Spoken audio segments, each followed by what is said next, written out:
কোনো একজন মানুষ যখন অ্যাবিউজড হয়, তো তার অ্যাবিউজ হওয়ার যে সময়টা, সেই সময়টা আসলে অনেক বেশি ঘটনাবহুল থাকে। তো এই কারণে মানুষ হয়তো সেই জিনিসটা টের পায় না যে তার সাথে একটা ঘটনা ঘটতেছে। আসল জিনিসটা টের পাওয়া যায় হচ্ছে অ্যাবিউজটা যখন শেষ হয়।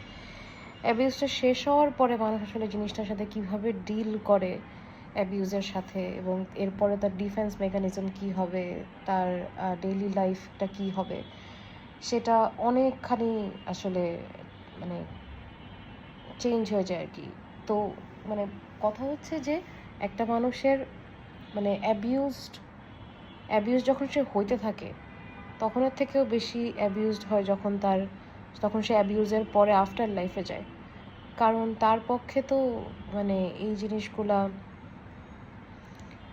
মানে ম্যানেজ করতে হয় পরে, যে সে অ্যাবিউজের পরে তার লাইফ হয়তো চেঞ্জ হয়ে গেছে, তার পারসেপশন চেঞ্জ হয়ে গেছে, they have become a very different person. তো এই জিনিসগুলা সাথে ডিল করার সময় তার আসলে অ্যাবিউজের মূল জার্নিটা শুরু হয়। তো প্রথমে তারা আসলে একটা ডিনায়াল স্টেটের মধ্যে থাকে। যে ডিনায়াল স্টেটটা কীরকম, এটা হচ্ছে তারা নিজেরাই নিজেকে আসলে অনেক কিছু মানে বুঝতে দেয় না বা করতে দেয় না, অথবা ভাবতে দেয় না, এবং একটা কনফিউজিং একটা স্টেটের মধ্যে থাকে। তো এটা হচ্ছে একটা ডিনায়াল স্টেট। তো এই ডিনায়াল স্টেটের মধ্যে থেকে ওরা কনস্ট্যান্টলি ফাইট করতে থাকবে, এবং এই ডিনায়াল স্টেটটা এত বেশি লম্বা হয়, একটা মানুষ মানে জীবনের এন্টায়ার লাইফ বা তার চাইল্ডহুড থেকে শুরু করে একদম বড় বয়স পর্যন্ত সে তার এই অ্যাবিউজের ট্রমা নিয়ে আসলে বেঁচে থাকে, অ্যাবিউজের মেমোরি নিয়ে বেঁচে থাকে। এই জিনিসগুলো আসলে খুবই মানে একদিক থেকে ভয়ঙ্কর বলা যায় আসলে। যাই হোক, তো এরপরে হচ্ছে তার সে তো এই ব্যাপারে অনেকে আসলে এই ব্যাপারগুলো নিয়ে কথা বলতে পারে, আবার অনেকে পারে না। যারা আসলে এই ব্যাপারগুলো নিয়ে কখনো ভেন্ট আউট করে না, কখনো শেয়ার করে না যে কী হয়েছে বা কী কী কারণে আসলে মানে পয়েন্ট আউট করে যারা বলতে পারে না, তারা আসলে মানে অন্যতম একটা দুর্ভাগা পরিবেশের মধ্যে আসলে বড় হয়। মানে দুর্ভাগা পরিবেশের মধ্যে থাকে আসলে বলা যায়। কারণ হচ্ছে যে অ্যাবিউজ হলে তো ট্রমা হবে। ট্রমা যদি মানুষের থাকে, ট্রমা জিনিসটাকে আসলে ট্রমার সাথে ডিল করে বেঁচে থাকার একমাত্র ওয়ে হচ্ছে একটা মানে নিজের ব্যাপারে কাউকে জানানো যে আমার আসলে কি হচ্ছে, কেন আমি ট্রমাটাইজড, আমার অ্যাবিউজটা কী নিয়ে হচ্ছিল, অথবা আমি নিজে ইন দ্য হেড আমি কি চিন্তা করি, এই জিনিসগুলো জানানো। তো আমরা সেই জিনিসগুলো যেহেতু করি না, তো এই কারণে হচ্ছে আমাদের অনেক অনেক বেশি মানে বার্ডেন নিতে হয় আর কি। এই বার্ডেনগুলো নিতে নিতে আমরা একটা সময় আমাদের আরও সাইকোলজিক্যাল ইস্যুস, এটা সেটা অনেক কিছু ডেভেলপ করে। তো আমি একটা সিরিজ দেখতেছিলাম, দ্য বেবি রাইন্ডার নামে। সিরিজটা আসলে I guess this is a very good one, a very good psychological thriller, because এই সাইকোলজিক্যাল থ্রিলারটা কোনো ঘটনা কেন্দ্রিক, মানে ঘটনা একটা আছে, but this is not about the incident. আসলে আপনি এটা দেখলে বুঝতে পারবেন, অথবা মানে যে দেখুক না কেন, এটা এটা দেখলে আসলে মানে বোঝা যাবে যে মানে একটা অ্যাবিউজের সার্কেল কিভাবে বিল্ড আপ করে।